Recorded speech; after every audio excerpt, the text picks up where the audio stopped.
Nigeria's First Lady holds sensitization talks for members of Women for Change and Development Initiative on Ebola. Plus,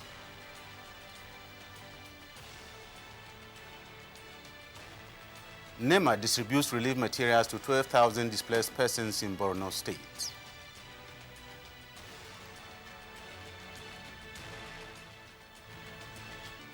Hello and welcome to NTA International News, Abuja, Nigeria. I am Tekimbi Manyam. Thanks for joining us.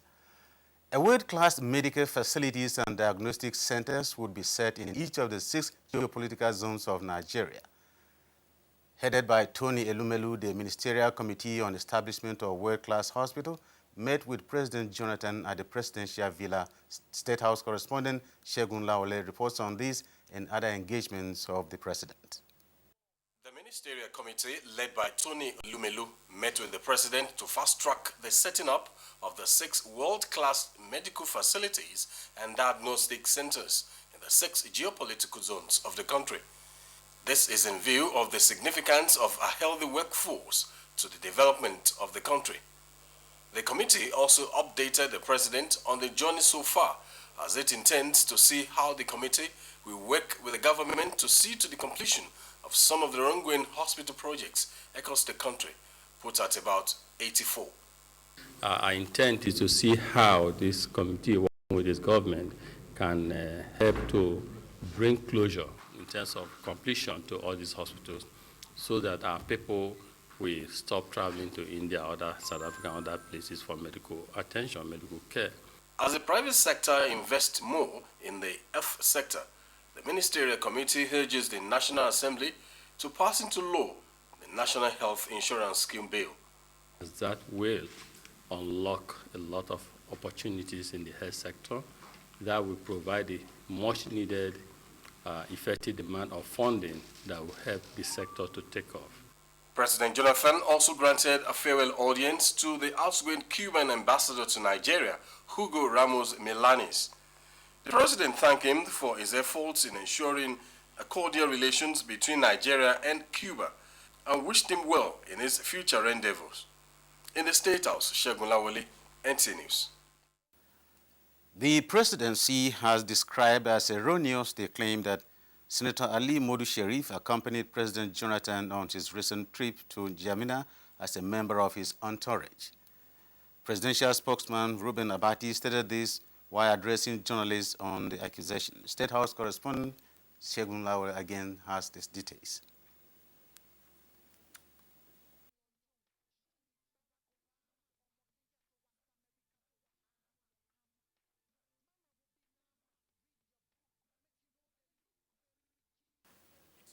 We apologize. By critics of the On employment and poverty eradication efforts expected to be presented at the extraordinary summit of the African Union Heads of State coming up later in the year. This effort is in response to the African Union Commission policies, which requires every member nation to prepare a comprehensive evaluation report on the implementation of Plan of Action on Poverty Reduction every 5 years. Correspondent Emmanuel Ayimiro reports. 10 years ago at Ouagadougou, Burkina Faso, African Union heads of states and government pledged to put employment at the center of their economic and social policies, which were given a marginal consideration in the past, despite increasing unemployment and underdevelopment in the continent. The period, 2004 to 2009, covered the first phase, while the second phase from 2009 to 2014 is expected to cover the report on progress or limitation on job creation. The Ministry of Labour, in collaboration with stakeholders, are meeting to review and adopt Nigeria's report. Let me also remind you that your inputs, comments and observations will be incorporated into the review of the report being undertaken preparatory to the summit. Nigeria has done well in the 11 key priority areas as outlined by the African Union, despite the challenges the government has been facing. The African Union Declaration on Job and Poverty Alleviation focuses on policy instruments that will empower the people, open opportunities, and create social protection for workers. In Abuja, Emmanuel Ayemiro, NTA News. Now back to that report on presidential reaction to accusations that Senator Ali Modu Sharif accompanied him to Jamina. The report. It generated hue and cry by critics of the Jonathan-led administration who claimed the president traveled with the former Borno State Governor Senator Ali Modu Sharif on his recent trip to N'Djamena, the capital of Chad. The presidential spokesman, Ruben Abati, while putting the record straight, described the claim as spurious, as Senator Ali Modu Sharif only joined other Nigerians living in Chad to welcome their president. The presidency wishes to affirm, for the purpose of emphasis, that the former Borno State Governor was not on President Jonathan's delegation to Chad. In keeping with President Jonathan's commitment to transparency and openness in the conduct of government business, names of the key members of his delegation were announced a day before his trip to N'Djamena. For the purpose of emphasis and to remind all of us once again, they included the National Security Advisor, Colonel Sambo Dasuki, retired, the Minister of Communications Technology, Mrs. Omobola Johnson, the Minister of State for Foreign Affairs, Dr. Nuruddin Mohammed, and the Director General of the National Space Research and Development Agency, Professor Seidu Mohammed. The presence of Senator Ali Modu Sharif, Abati explained, had nothing to do with the president's engagement in Chad. And what happened was that he joined other Nigerian residents of the Chadian capital in coming to the airport to welcome their president. That was the full extent of his participation in the visit.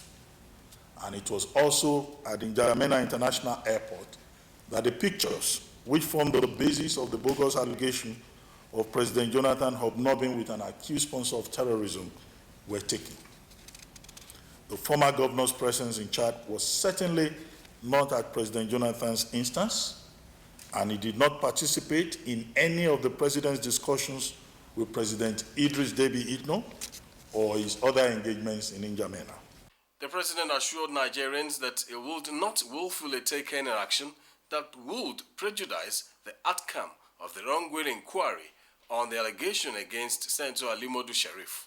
He seizes this opportunity to reassure all Nigerians once again of his total commitment to doing all within his powers to bring all identified and verified sponsors of terrorism to justice and ending the menace of violent extremism in the country. In the State House, Shegun Lawale, NTA News. In a bid to contribute to the fight against the Ebola virus, the Women for Change and Development Initiative, a non-governmental organization of Nigeria's First Lady, Dame Patience Jonathan, has organized a sensitization talk for its members. The First Lady, in a message to the event, told the women to pass the knowledge acquired to the grassroots. State House correspondent Makut Simon Macham reports. With its network and grassroots touch, the Women for Change and Development Initiative, an NGO of the First Lady Dame Patience Jonathan, believes it can contribute to the awareness campaign against the Ebola virus. That is why Nigeria's First Lady Dame Patience Jonathan mandated the NGO to bring key leaders from around the country to its headquarters in Abuja and sensitize them. So it's just to make this thing, this education and awareness to go down the line so that everybody will know how to fight this Ebola virus, to kick it out of Nigeria. That's the intention of Her Excellency Dame Patience Goodluck Jonathan, who happens to be the initiator and the grand patron of Women for Change. And after this lecture, we are not thinking negatively, we are thinking positively. So it will have positive effects. The personal physician to the First Lady, Dr. Ifeoma Amugo, led other health experts to talk to the women on how to prevent the disease and what to do if anyone is infected. We want to thank our First Lady, Mama Peace, for being very proactive. I think when you empower women, you empower the whole community. Whatever a woman hears, the whole community will hear about it. The participants speak on the lessons. We should clean our environments. By doing so, the disease will not come in. To ensure that we are hygienic, and starting from washing our hands, we are going back home to inform our people give them sensitization. The First Lady also made available information materials as well as some preventive kits for the women. In Abuja, I am Makut Simon Macham, NTA News. Over 12,000 persons have received relief materials from the National Emergency Management Agency in Maiduguri following the recent displacement from Bama, Kauri, and Damboa. Director General of the agency, Mohammed Sani Sidi, represented by Dr. Zana Mohammed, said the federal government is committed to easing the plight of the displaced persons with federal assistance when they return to their various homes. The federal government is very, very aware that because of this militancy in this area, farming activities have been affected. So if farming activities are affected, it means there will be challenges in terms of availability of food items. So the federal government has again committed itself to sustain this assistance even when that food shortages have been confirmed and quantified. Receiving the items on behalf of the displaced persons, Chairman Borno State Committee on Displaced Persons, Alhaji Usman G. Dashua, appreciated the prompt support from federal government, saying the intervention will go a long way in mitigating the conditions of the people. The death of prominent journalist Dimba Igwe of the Sun newspapers is yet a top case before the Nigeria police. First Public Relations Officer Acting Commissioner of Police Emmanuel Ojukwu says they have commenced high-level investigation to unravel the circumstances surrounding the death. And heightening security at the Northeast occupies a top agenda. Bonaventure Nwodo reports. Mr. Ojukwu said a detailed investigation team has been put together. Strategies, he said, have also been put together by Acting Inspector General of Police, IGP Suleiman Abba, to be deployed to Police Training Institute, Gosa. Inspector General of Police Suleiman Abba has expressed his deep condolences. I'm not leaving any stone unturned in getting the identity of the hit-and-run driver. The first public relations officer said the mode of the operation is not for public knowledge, while urging Nigerians that effective policing is enhanced by the cooperation of the public. In Abuja, Bonaventure Wood, NTA News. Nigeria's ambassador to the Republic of Ireland, Dr. Bolere Elizabeth Ketebu, has emphasized government's commitment to fight terrorism to a standstill in the country. The ambassador disclosed this at a press conference organized by the mission in Dublin to sensitize Nigerians in that country on efforts by the federal government to rid the country of insurgency and achievements recorded so far. Bilkisu Abdul Razak Odoye has details. Briefing professional and other Nigerian groups in Ireland, Ambassador Bolere Elizabeth Ketebu said the administration of President Goodluck Jonathan is committed and doing everything possible to defeat Boko Haram with links to international terror groups. Government has adopted a multi-track strategy in containing the insurgency to include dialogue, engagement, empowerment, education, and reorientation. She debunked the claim that the Boko Haram insurgency is religious, saying that both Muslims and Christians are casualties, being maimed, killed, and displaced in border communities and affected areas. Boko Haram insurgency is not a religious war, as both Christians and Muslims have been targeted and affected by their wicked acts. An interactive session which featured provided an opportunity for thorny issues such as fear of the insurgency culminated into a civil war, the abducted Chibok girls, and other issues affecting the Nigerian community in Ireland to be addressed. Dr. Ketebu hopes the press conference will allay the fears of the aspirants and keep them better informed of government's commitment to make Nigeria safe and secure for Nigerians and visitors to live and thrive in. Belkisu Abdurazak Oduoye, NTA News. You are watching NTA International News from Abuja, Nigeria. For a review of the major stories, we told you that Nigeria is reviewing activities on employment and poverty eradication efforts as the country prepares for the forthcoming extraordinary summit of AU Heads of State later this year.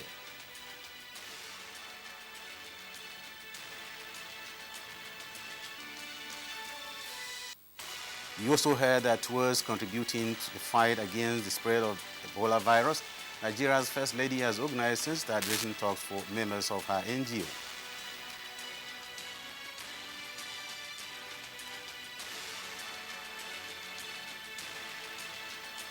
And coming after the break, Israel indicates interest to partner Nigeria develop its tourism.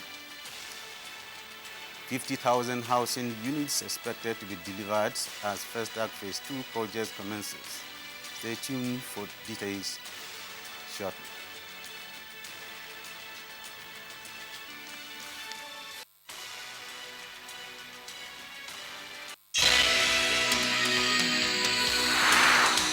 NTA International. This is where the news begins. Every breaking news and developments on the African continent. Welcome to NTA International News. State House correspondent Hamza Musa. In-depth news analysis and professional perspectives on all sides of the story. Experts say the issue of security national energies and resources must be mobilized to promote mass. Every day on NTA International, we take you inside Africa and the world. NTA International News. Africa as it is. You're welcome back. Labour Party is set to hold its annual convention on the 4th of October 2014 in Akure, Ondo State capital. This is part of the decision taken at the party's National Executive Council meeting held in Abuja.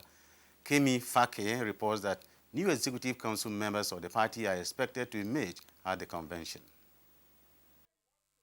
In a communique presented at the end of the meeting, the chairman of the Labour Party, Chief Dan Nwayawu, said he is stepping aside to give room for other interested members of the party as part of efforts to promote internal democracy. We started this struggle since 2004. And we have been building. God helped us. We have produced governor, we produced senators, we produced members of the House of Rep, State Houses of Assembly, party chairmen. I think after being at the leadership of the party for 10 years plus, it is time for me to go. We have done our bit. We have to allow those with us to come up and also do their own bit. Chief Nwayawu used the occasion to clear the air on the purported defection of the Ondo State Governor, Dr. Olusegun Mimiko, to another party. Governor Mimiko is still a bona fide member of the Labour Party. And that is why he is here. So all other rumors you are hearing, we don't have to base our contributions on speculation. If I'm going to defer, it will be rumors. It will be clear, it will be stated, and the reasons will be given. The council commended President Jonathan's unwavering determination to combat insurgency in Nigeria. It appealed for the support of Nigerians to guard against the invasion of the country. The council also commended the federal and the state government's efforts at containing the Ebola disease and stressed the need for more enlightenment on the disease. Labour Party calls on all stakeholders to support and cooperate with the commendable effort of federal government and state governments to curb the spread of the virus in the country. The meeting also observed the commendable leadership strides of the outgoing National Executive Council of the Labour Party. In Abuja, Kemi Fakeye, NTA News. Still on party matters, the National Executive Council of the Democratic People's Party, DPP, has met in Abuja to deliberate on the future of the party and its preparation for 2015 general elections. Correspondent Uche Mwizu has the details. Burning issues on the agenda of the meeting are merger and alliance, following the challenges facing the party, especially with the defection of some members and funding. We are here to update ourselves and see how we can move the party forward to the current situation and realities of political development in this country. The Democratic People's Party, DPP, says it hopes to run an all-inclusive government and put right the wrongs of the present administration. We will consistently adopt our party manifesto to ensuring that the success of this country is paramount, not individuals. contributing to good governance, contributing to anything that could improve the security, supporting government action, what they're doing against the insurgents. On the other hand, the party commended the federal government's proactive measures in containing the spread of the Ebola virus and INEC's efforts in providing permanent voters' card ahead of the 2015 elections. However, the decision reached at the end of the meeting will be made available in a communique. Uche Wizu, NTA News.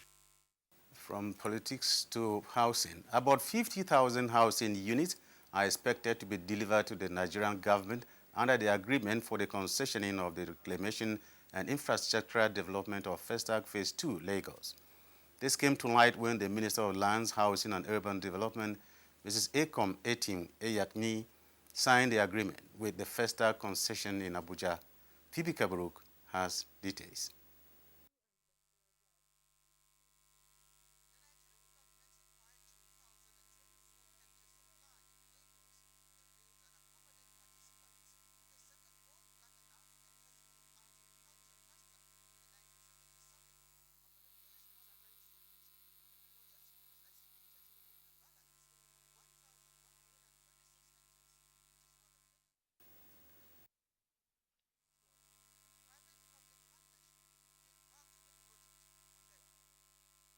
On their concession in line with the government policy on housing.